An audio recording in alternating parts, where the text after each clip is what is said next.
Two dads. Both worked hard. Both meant well. One died with almost nothing. The other became one of the richest men in Hawaii. The difference wasn't their income.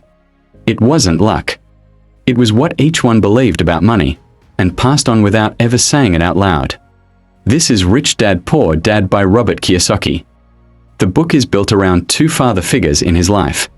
His biological father, highly educated, a good government job, but always short on money, and his best friend's father, a high school dropout who built a business empire. Kiyosaki says the difference between them wasn't intelligence.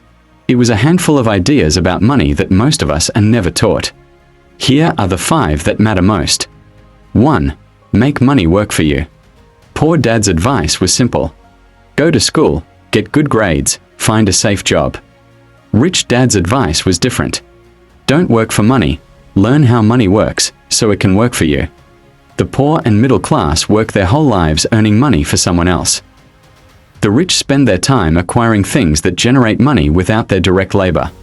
This isn't a call to quit your job tomorrow. It's a shift in questions. Instead of asking how much does this job pay, ask what is this job teaching me about how money moves. Kiyosaki took a job for what it taught him, not just what it paid. And that's the mindset shift underneath this entire idea. 2. Assets versus liabilities. This is the single idea Kiyosaki says changed his life. His definition is simple, almost too simple. An asset puts money in your pocket. A liability takes money out of your pocket. Most people think their house is an asset. Kiyosaki argues it's usually a liability. It costs you money every month whether or not it's rising in value. The rich buy assets first. The poor and middle class buy liabilities they think are assets, then never accumulate anything that actually pays them. This single reframe. Does this put money in my pocket or take it out? Is the filter Kiyosaki says every financial decision should pass through. 3. Mind your own business. Most people spend their entire working life building someone else's business, helping their employer grow, focused entirely on their job title and salary. Kiyosaki's advice: keep your day job if you need to, but spend your free time and spare income building your own asset column. Real estate, a small business, stocks, anything that isn't dependent on trading your hours for dollars. The mistake isn't having a job. The mistake is having a job and nothing else. No asset column growing quietly in the background while you work. 4. Invent money, don't wait for it. Kiyosaki argues that financial intelligence isn't about how much you know. It's about how creatively you can solve money problems when they show up. He tells the story of turning a small setback into an opportunity by seeing a possibility others missed. His argument: opportunities aren't rare. The ability to recognize and act on them is rare, and that ability can be trained like a muscle. This idea reframes financial education itself, not as memorizing formulas, but as practicing pattern recognition.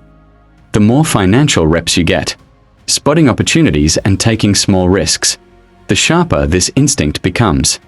5. Work to learn, not just to earn. Poor Dad optimized for job security and a steady paycheck. Rich Dad optimized for skills, sales, communication, understanding financial statements, negotiation. Kiyosaki argues that specializing too early and too narrowly, the classic safe advice, actually makes you more replaceable and more financially fragile, not less.